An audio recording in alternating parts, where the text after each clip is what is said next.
Hello दोस्तों, video में हम बात करने वाले हैं LTTS यानी कि Larsen and Toubro technology services के बारे में। कंपनी ने फाइनेंशियल ईयर 26 के सेकंड क्वार्टर के रिजल्ट आउट कर दिए हैं और जो क्वार्टर सेकंड के रिजल्ट हमें देखने को मिले हैं उसमें शेयर होल्डर के लिए डिविडेंड का भी अनाउंस जो है वो कंपनी की तरफ से किया गया है। तो सबसे पहले वीडियो की शुरुआत करने से पहले डिविडेंड के बारे में मैं आपको बताना चाहूँगा।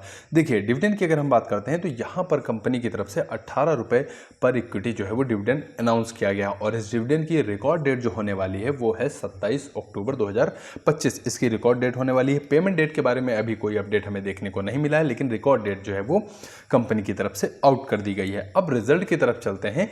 उससे पहले मैं आपको बताना चाहूंगा कि कोई भी बाय सेल का रिकमेंडेशन इस वीडियो में नहीं है। तो चलिए सबसे पहले रेवेन्यू के बारे में बात करें अगर, तो इस बार जो कंपनी ने रेवेन्यू किया है वो 2980 करोड़ के आसपास इनका टोटल रेवेन्यू हमें देखने को मिला है। और ये साल दर साल अगर आप कंपेयर करेंगे तो लगभग 15.5% इनका जो रेवेन्यू है वो फाइनेंशियल ईयर 25 के सेकेंड क्वार्टर से आपको बढ़ता हुआ नजर आएगा। क्यू ऑन क्यू बात करते हैं यानी कि पिछली जो तिमाही थी उससे अगर आप नंबर कंपेयर कर रहे हैं तो इनका जो रेवेन्यू का नंबर रहा है वो 4% के आसपास हमें ग्रोथ के टर्म में देखने को मिला है। तो ठीक ठाक ग्रोथ देखने को मिली है, कोई बहुत ज़्यादा नेगेटिव यहाँ पर इंपैक्ट हमें देखने को नहीं मिल रहा है। ग्रॉस प्रॉफिट अगर आप देखेंगे तो यहाँ पर भी लगभग 3.5% के आसपास क्वार्टरली अपडेट ग्रोथ आपको देखने को मिलेगी और साल दर साल लगभग 10-10.5% के आसपास ग्रोथ यहाँ पर भी देखने को मिलेगी। एबिट की बात कर लेते हैं। एबिट यानी अर्निंग बिफोर इंटरेस्ट टैक्स अगर आप देखेंगे तो यहाँ पर 4.4% इनका एबिट बढ़कर आपको 398 करोड़ के आसपास देखने को मिलेगा, जो कि पिछली तिमाही में लगभग 381 करोड़ के आसपास था। और साल दर साल अगर आप देखेंगे तो 2.7% की ग्रोथ देखने को मिली है। तो यहाँ पर अगर आप ईयरली ग्रोथ देख रहे हैं तो थोड़ा सा स्लो ग्रोथ हमें देखने को मिली है। टोटल प्रॉफिट कंपनी का कितना रहा है, तो टोटल जो प्रॉफिट रहा है वो 328 करोड़ का कंपनी ने टोटल प्रॉफिट किया है। और ये जो प्रॉफिट का नंबर है 4.1 यानी कि लगभग 4% इनका प्रॉफिट पिछली तिमाही से बढ़ता हुआ नजर आया है। और साल दर साल प्रॉफिट का नंबर अगर आप देखेंगे तो यहाँ पर ग्रोथ अगर आप देखेंगे तो थोड़ा सा स्लो ग्रोथ हमें देखने को मिली है इनके ईयरली प्रॉफिट के नंबर में, क्योंकि साल दर साल आप देखेंगे तो 3% से भी कम जो है वो ग्रोथ हमें देखने को मिलेगी। अब कुछ इंपॉर्टेंट मार्जिन की अगर हम बात करें तो ग्रॉस मार्जिन अगर आप देखेंगे तो ग्रॉस मार्जिन भी आपको एक साल पहले से कम देखने को मिलेगा। और एबिट मार्जिन और प्रॉफिट मार्जिन की अगर हम बात करें तो यहाँ पर भी आप देखेंगे डिक्लाइन के फॉर्म में ये नंबर्स आपको देखने को मिल जाएंगे, जिसकी वजह से आप देख रहे हैं एबिट में भी थोड़ी सी गिरावट देखने को मिली है। साथ ही साथ प्रॉफिट का भी नंबर आप देखेंगे तो थोड़ा सा कम होता हुआ नज़र प्रॉफिट का नंबर तो इंक्रीज हुआ है, लेकिन जो ग्रोथ देखने को मिली है वो थोड़ा सा स्लो ग्रोथ हमें देखने को मिली है। तो मार्जिन्स यहाँ पर गिरते हुए नजर आए हैं। फिर अर्निंग पर शेयर अगर आप देखेंगे तो लगभग 31 रुपये के आसपास इनका इस क्वार्टर में अर्निंग पर शेयर हमें देखने को मिला है, जो कि एक साल पहले से तो इंक्रीज हुआ है, लेकिन ठीक यहाँ कोई वैसा नेगेटिव पॉइंट हमें देखने को नहीं मिला है। अब देखिए LTTS की अगर हम बात करें तो आप जान ही रहे हैं कि इंडियन जितनी भी IT कंपनियाँ हैं वहाँ पर आप देखेंगे मोस्टली इनका रेवेन्यू जो है वो फॉरेन, एक अमेरिका कॉन्टिनेंट और यूरोप कॉन्टिनेंट से ही ज़्यादातर इनकी कमाई होती है। LTTS के केस में अगर आप देखेंगे तो यहाँ पर भी सिमिलर ट्रेंड आपको देखने को मिलेगा। सबसे ज़्यादा कमाई अगर आप देख रहे हैं तो लगभग 55% के आसपास इनकी कमाई नॉर्थ अमेरिका से देखने को मिलती है। और यूरोप की अगर हम बात करते हैं तो लगभग 17.5% के आसपास इनकी जो कमाई है वो यूरोप से हमें देखने को मिल जाती है।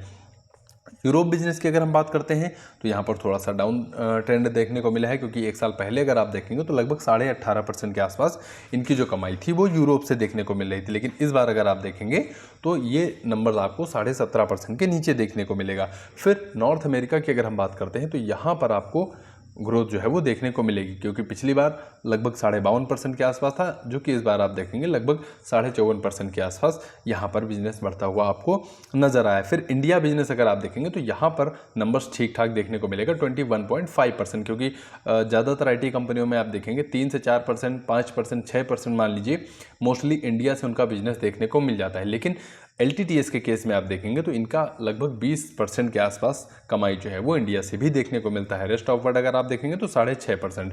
अब बिजनेस सेगमेंट अगर आप देखेंगे तो इनके बिजनेस सेगमेंट थोड़ा सा चेंज हमें देखने को मिलते हैं। अब चेंज क्या, इनका जो मोस्टली रेवेन्यू देखने को मिलता है वो मिलता है मोबिलिटी, जिसमें ऑटोमोबाइल सेक्टर से जुड़ी हुई जितने भी बिजनेस हैं वो ज़्यादातर देखने को मिलते हैं। और सबसे ज़्यादा कमाई अगर आप देखेंगे तो कंपनी जो है वो इन्हीं 3 बिजनेस से करती हुई नज़र आ रही है। एक मोबिलिटी हो गया, सस्टेनेबिलिटी हो गया और टेक की अगर हम बात करते हैं तो इन्हीं 3 सेगमेंट से लगभग जो है वो ज़्यादातर कमाई होती है। अब यहाँ पर टेक सर्विसेज से रेवेन्यू आ रहा है, लेकिन उसके बाद सस्टेनेबिलिटी में आप जाएंगे तो जितने भी new energy related companies business हो गए उस पर कंपनी काम करती है। साथ ही साथ ऑटोमोबाइल यानी मोबिलिटी में अगर आप जाएंगे तो जितने भी ईवी रिलेटेड प्रोडक्ट होते हैं, बैटरी हो गया, ऑटोमोबाइल डिजाइनिंग और क्या बोलते हैं सेमीकंडक्टर चिप डिजाइनिंग, इन सभी बिजनेस में अगर आप देखेंगे तो कंपनी इन्वॉल्व हमें देखने को मिल जाती है।